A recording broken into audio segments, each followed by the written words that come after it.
கழகப் பொதுச் செயலாளர், சட்டமன்ற எதிர்க்கட்சித் தலைவர், தமிழ்நாடு முன்னாள் முதலமைச்சர், புரட்சித் தமிழர் திரு. எடப்பாடி கே. பழனிசாமி அவர்களின் மடல். இதய தெய்வம் அம்மா அவர்களின் 77வது பிறந்த நாள் விழா. இதய தெய்வம் புரட்சித் தலைவி அம்மா அவர்களின் சூளுரையை செயல்படுத்தி கழக ஆட்சியை மீண்டும் மலரச் செய்வோம். தமிழ்நாட்டின் பெருமைகளை நிலைநாட்டி நல்லாட்சி வழங்கிட உறுதியேற்போம். புரட்சித் தலைவர் எம்.ஜி.ஆர். அவர்களையும் புரட்சித் தலைவி அம்மா அவர்களையும் என்றென்றும் இதயத்தில் கொண்டு வாழ்ந்து வரும் அனைத்திந்திய அண்ணா திராவிட முன்னேற்றக் கழக உடன்பிறப்புகளுக்கும் தமிழ்நாட்டு மக்களுக்கும் என் அன்பு வணக்கம்.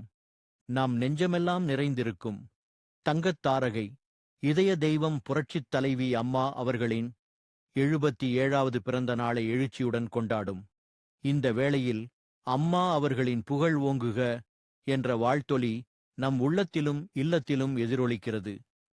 பெண்களுக்கு பெருமை சேர்க்கும் வகையிலும் பெண்களின் பாதுகாப்பை உறுதி செய்திடும் வகையிலும் எல்லா நேரத்திலும் தாயாகவும் சகோதரியாகவும் உற்ற தோழமை கொண்டும் தனி வாழ்விலும் பொது வாழ்விலும் இமயம்போல் உயர்ந்து விளங்கிய புரட்சித் தலைவி அம்மா அவர்களை ஒரு நாளின் ஒவ்வொரு நிகழ்விலும் நகர்விலும் தமிழ்நாட்டு மக்கள் நினைத்துப் பார்க்கின்றார்கள். அம்மாவின் அரசு எவ்வளவு எளிமையாகவும் மக்களின் தேவை அறிந்தும் நடைபெற்றது என்பதையும், இன்றைய இருள் மிகுந்த விடியா திமுக அரசு எப்படியெல்லாம் மக்களை அலைக்கழித்து அஞ்சி அஞ்சி வாழச் செய்கிறது என்பது பற்றியும் தமிழ்நாடு முழுவதும் மக்கள் பேசுகிறார்கள்.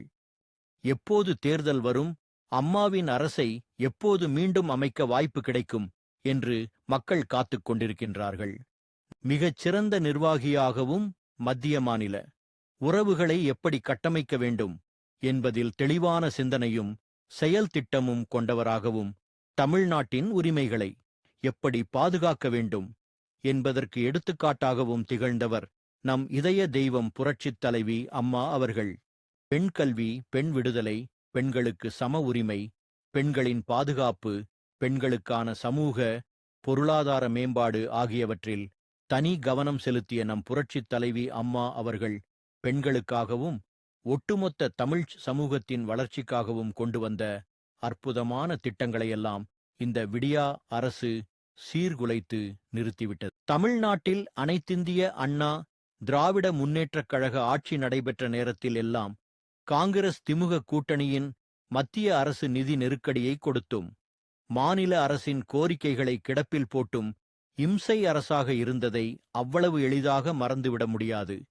பேரறிஞர் அண்ணாவின் மாநில சுயாட்சிக் கொள்கைகளை காற்றில் பறக்க விட்டுவிட்டு புரட்சித் தலைவி அம்மா அவர்களின் அரசை நிதி நெருக்கடிக்கு தள்ளி நிலைகுலையச் செய்ய வேண்டும் என்ற கெடுமதியுடன் திமுக அங்கம் வகித்த மத்திய அரசு தொடர்ந்து செயல்பட்டது. இருந்தபோதிலும் தனது நிர்வாகத் திறமையால் அனைத்து சவால்களையும் சமாளித்து ஏராளமான நலத்திட்டங்களை தமிழ்நாட்டு மக்களுக்கு வழங்கியவர் புரட்சித் தலைவி அம்மா அவர்கள். அம்மா அவர்களின் நல்லாசியோடு செயல்பட்ட கழக அரசும் அந்த முயற்சியில் தொய்வின்றி செயலாற்றியது. இன்றைக்கு விடியா திமுக அரசு இருமொழிக் கொள்கையை காப்பாற்றக்கூட திறனற்றதாக உள்ளது. மிக பெரிய எண்ணிக்கையில் நாடாளுமன்ற இரு அவைகளிலும் உறுப்பினர்களைக் கொண்டதாக இருந்தாலும் தமிழ்நாட்டின் உரிமைகளை காப்பாற்றுவதற்கு திறனற்ற அரசாக இருந்து கொண்டிருக்கிறது. பொழுது விடிந்து பொழுது போனால் தமிழ்நாடு முழுவதும் பெண் குழந்தைகளுக்கும் தாய்மார்களுக்கும், ஏன் காவல் பணியில் ஈடுபட்டிருக்கும் பெண்களுக்கும் கூட பாதுகாப்பற்ற நிலையும் பாலியல் வன்கொடுமைகளும் அரங்கேறிய வண்ணம் உள்ளன. 4 திசைகளிலும் தினந்தோறும் கள்ளச்சாராயம், போதைப்பொருள் புழக்கம், வெட்டு குத்து கொலை என்று சட்டம் ஒழுங்கு சந்தி சிரிக்கும் நிலை ஏற்பட்டிருக்கிறது. உண்மைகளை எடுத்துச் சொல்வோருக்கு வாய்ப்பூட்டு போடப்படுகிறது. இந்த அவலங்களையெல்லாம் மாற்ற வேண்டும். தமிழ்நாடு அமைதி பூங்காவாக திகழ வேண்டும். தமிழ்நாடு பொருளாதார வளர்ச்சி அடைந்து மக்கள் மகிழ்ச்சியாக வாழ வழிவகை செய்ய வேண்டும் என்றால் அதற்கு ஒரே தீர்வு புரட்சித் தலைவர் எம்.ஜி.ஆர்., புரட்சித் தலைவி அம்மா ஆகியோரின் நல்லாட்சிகளைப் போல மீண்டும் அனைத்திந்திய அண்ணா திராவிட முன்னேற்றக் கழக ஆட்சி அமைய வேண்டும்.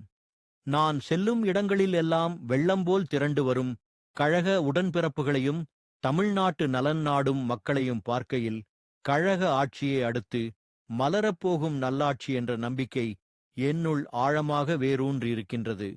இன்றைக்கு நம்முடைய கழகம் கொள்கை வீரர்களின் கூடாரமாக திகழ்கிறது. பதவிக்காகவும் பணம் சேர்ப்பதற்காகவும் கழகத்தை காட்டிக் கொடுக்க தயாராகியிருந்த திரைமறைவு அரசியல் பேராசைக்காரர்களின் கனவுகளும் கற்பனைகளும் காகித ஓடம் போல் கால வெள்ளத்தில் அடித்துச் செல்லப்பட்டுவிட்டன. ஓநாயும் வெள்ளாடும் ஒன்றுபட்டு இருக்க முடியுமா? களைகளும் பயிர்களும் ஒன்றாக வளர்ந்து வெள்ளாமை ஆகுமா? விசுவாசியும் துரோகியும் தோளோடு தோள் நிற்க முடியுமா? முடியாது, முடியாது என்று நீங்கள் முழங்குவது கேட்கிறது. அனைத்திந்திய அண்ணா திராவிட முன்னேற்றக் கழகம்தான் உண்மையான மக்கள் இயக்கம். மக்களுக்காக தன்னை அர்ப்பணித்துக் கொண்ட இயக்கம். இந்த இயக்கம் இருக்கின்றவரை, நான் இருக்கின்றவரை, இந்த இயக்கம் தமிழர்கள் வாழ்வு வளம் பெற செயல்படும். எனக்கு பின்னாலும் இன்னும் எத்தனை நூற்றாண்டுகள் வந்தாலும் அனைத்திந்திய அண்ணா திராவிட முன்னேற்றக் கழகம் மக்களுக்காகவே இயங்கும் என்று நம் இதய தெய்வம் அம்மா சூளுரைத்தார். அந்த வெற்றி முழக்கத்தை, கொள்கை பிரகடனத்தை செயல்படுத்திட நாம் அனைவரும் உறுதியேற்க வேண்டிய நாள்தான் புரட்சித் தலைவி அம்மா அவர்களின் பிறந்த நாள். அனைத்திந்திய அண்ணா திராவிட முன்னேற்றக் கழகத்தின் தலைமையிலான சிறப்புமிக்க வெற்றி கூட்டணி அமையப்போகிறது. வியக்கத்தக்க வெற்றிகளை நாம் பெறப்போகிறோம். அதற்கேற்ப அயராது உழைப்போம், அம்மாவின் உண்மைத் தொண்டர்களாக பணியாற்றுவோம் என்று அனைவரையும் அன்போடு கேட்டுக்கொள்கிறேன். நமது வெற்றியை நாளைய சரித்திரம் சொல்லும். இப்படை தோற்கின் எப்படை வெல்லும். வாழ்க புரட்சித் தலைவர் எம்ஜிஆரின் புகழ். வாழ்க புரட்சித் தலைவி அம்மாவின் புகழ். வெல்க அனைத்திந்திய அண்ணா திராவிட முன்னேற்றக் கழகம். நன்றி, வணக்கம்.